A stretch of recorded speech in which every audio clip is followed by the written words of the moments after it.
puncak rahmat Allah itu, puncak kasih Allah itu ternyata saat diberikan kepada seorang hamba itu bentuknya bukan dunia, bukan harta, bukan kedudukan, juga bukan pengetahuan.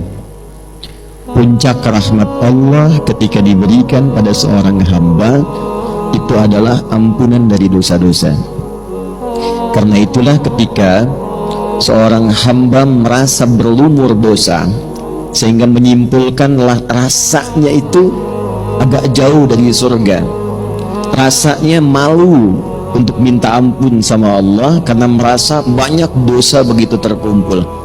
Dalam situasi itu, sifat Allah yang sempurna rahmatnya disebut Rahman, sempurna kasihnya disebut Rahim. Itu menegaskan kembali kepada hamba yang menyimpulkan tadi supaya tidak putus asa untuk mendapatkan rahmat Allah. Itu ada di Quran surah ke-39 Az-Zumar di ayat ke-53. Qul ya ibadiyalladzina asrafu ala anfusihim. Qul, firalkan Muhammad SAW. Jadi terjemahan sekarang agak mulai bergeser. Kalau dulu katakan, sekarang viral kan, karena orang sekarang manusia akhir zaman senang yang viral-viral. Kalau sudah viral di share, like and subscribe. Wah, jadi tinggal like ayat ini, share, kemudian subscribe. Qul, firalkan Muhammad sallallahu alaihi wasallam, ya ibadiyalladzina asrafu ala anfusihim. Duhai hamba-hambaku semua tanpa kecuali. Jadi di sini menggunakan kata alladzina disebutkan sebanyak 1080 kali dalam Al-Quran, dan itu mencakup semua aspek dan gender terkait manusia, mau laki-laki, perempuan, besar, kecil, tua, muda, sepanjang bernama manusia pasti punya potensi berbuat salah. Itu ya. Jadi tidak ada yang sempurna, tidak ada yang sempurna sepanjang manusia. Bukan nabi, bukan rasul yang punya sifat ma'sum, dijaga dari salah, itu berpotensi berbuat salah. Jadi percuma kalau mencari kesalahan orang lain, Bu. Kalau suami ibu pernah salah, berarti suami ibu manusia. Kalau ibu ingin mengharapkan pasangan yang tak pernah salah, silahkan nikah sama malaikat. Ada banyak pilihan, malaikat Israel ada.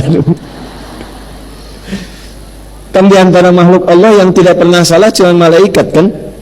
Ya, tahu dari mana ya? Ya. Quran surah 66 ayat yang ke-6. La ya'sunallaha ma amarahum wa yaf'aluna ma yu'marun. Malaikat itu dicipta oleh Allah dari cahaya bahannya, materinya cahaya takwa. Takwa itu sifat selalu baik. Jadi malaikat tidak pernah kenal maksiat, tak kenal salah, dan mengerjakan tugas sesuai dengan tupoksi. Karena itu ibu cari keterangan, pernahkah malaikat Jibril korupsi ayat? Nggak akan ditemukan. Pasti sempurna. Itu sifat malaikat. Nah, nanti lawannya setan. Setan itu tidak pernah kenal benar. Karena itu dalam Quran malaikat disebutkan 88 kali, setan disebutkan 88 kali untuk menunjuk keberlawanan ini. Nah, manusia itu ada potensi benar, kadang berbuat salah. Dalam kesalahan itu jangan pernah menyimpulkan bahwa Allah tidak akan pernah menerima kita untuk kembali. Jangan pernah menyimpulkan bahwa Allah akan mengabaikan, seakan-akan tertutup peluang surga. Kalau berada di posisi itu artinya sedang dikuasai oleh pengaruh setan. Karena hanya setan yang menyimpulkan saya salah. Itu poinnya. Nah, di titik itu pun Allah dengan kasihnya yang dalam itu masih memberikan keadilannya untuk menyelamatkan hambanya. Jangan sampai berada dalam situasi yang dikuasai oleh setan. Maka diturunkanlah kemudian ayat ini pada Rasulullah sallallahu alaihi wasallam. Qul ya ibadiyalladzina asrafu ala anfusihim. Muhammad sallallahu alaihi wasallam firalkan kepada hambaku yang merasa banyak bersalah. Dan bahkan sebagian menyimpulkan kayaknya dosanya sudah terlampau banyak deh. La taqnatu min rahmatillah. Jangan pernah putus asa untuk mendapatkan rahmat Allah Subhanahu wa taala. Rahmat di situ artinya ampunan. Dari mana taunya? Teruskan ayatnya. Innallaha yaghfirudz dzunuba jami'ah. Sungguh aku tegaskan, Allah akan mengampuni semua dosa apapun yang pernah dikerjakan sebelum nyawa sampai di tenggorokan. Nah, pertanyaan saya, kenapa saya buka dengan rahmat? Ibu kalau masuk masjid doanya bacanya apa? Allahumma ftahli abwaba rahmatik. Ya, baik yang di dalam masjid juga yang di luaran. Ya, saat ini insya Allah terdengar suara saya. Saat kita memasuki masjid, melangkahkan kaki apa? Kanan kan? Baik, lalu doa yang dibacakan, Allahumma ftahli abwaba, ya Allah mohon bukakan pintu-pintu rahmatmu untukku. Nah, pintu tertingginya itu ampunan dari dosa.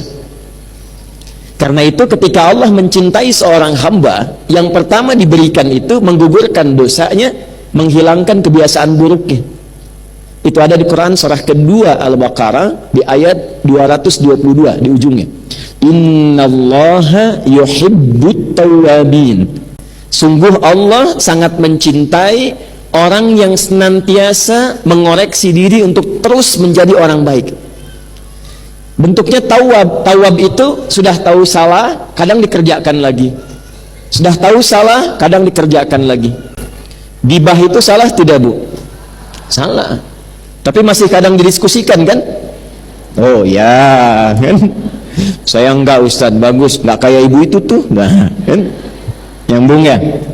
Nah, poinnya adalah kalau seseorang pernah berbuat salah, tapi dia mau terus memperbaiki sehingga menjadi saleh dan salehah, di saat dia menemukan titik perubahan pada dirinya, turunlah cinta Allah kepadanya.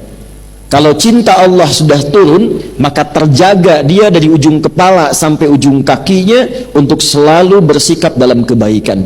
Itulah rahmat Allah yang sempurna yang diberikan pada seorang hamba. Dan itu tiada lain tempatnya kecuali di masjid.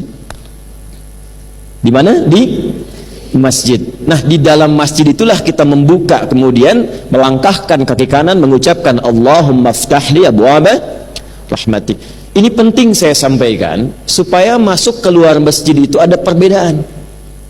Kalau kita paham tentang doa ini, maka jangan disia-siakan ketika masuk.